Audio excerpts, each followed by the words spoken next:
Class 7 chapter number 9 exercise 9.1 का पहला प्रश्न है समांतर चतुर्भुज का क्षेत्रफल ज्ञात कीजिए।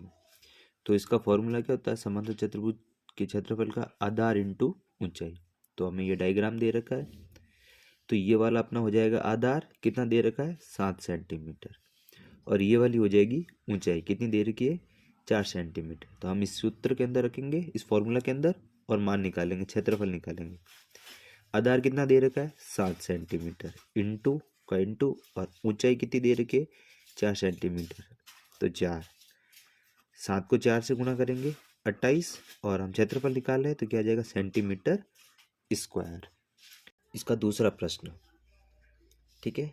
तो ये वाला देखो, नीचे वाला हो जाएगा आधार, तो आधार का मान कितना आ जाएगा 5 सेंटीमीटर, और ये वाली क्या हो जाएगी ऊंचाई, तो ऊंचाई कितनी आ जाएगी 3 सेंटीमीटर। क्षेत्रफल निकालना है तो क्या फॉर्मूला होता है आधार इंटू ऊंचाई। तो आधार का मान कितना है 5 इंटू ऊंचाई का मान 3, 5 को 3 से गुणा करेंगे 15, और पीछे क्या आ जाएगा सेंटीमीटर स्क्वायर।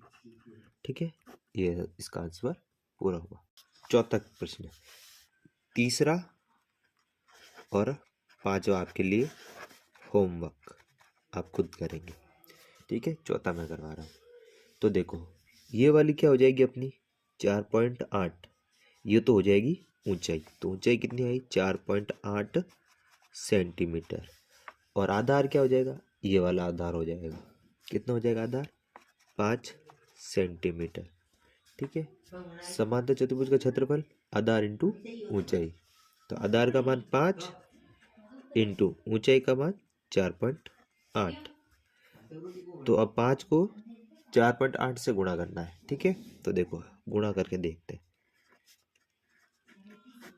8 पंजे 40, हासिल में 4, 4 पंजे 20, और 4 24। अब देखो एक संख्या का आगे पॉइंट है तो इधर भी एक संख्या का आगे पॉइंट आ जाएगा, यानी कि अपना कितना आंसर आ गया 24.0, यानी इसको हम लिख सकते हैं 24 सेंटीमीटर स्क्वायर।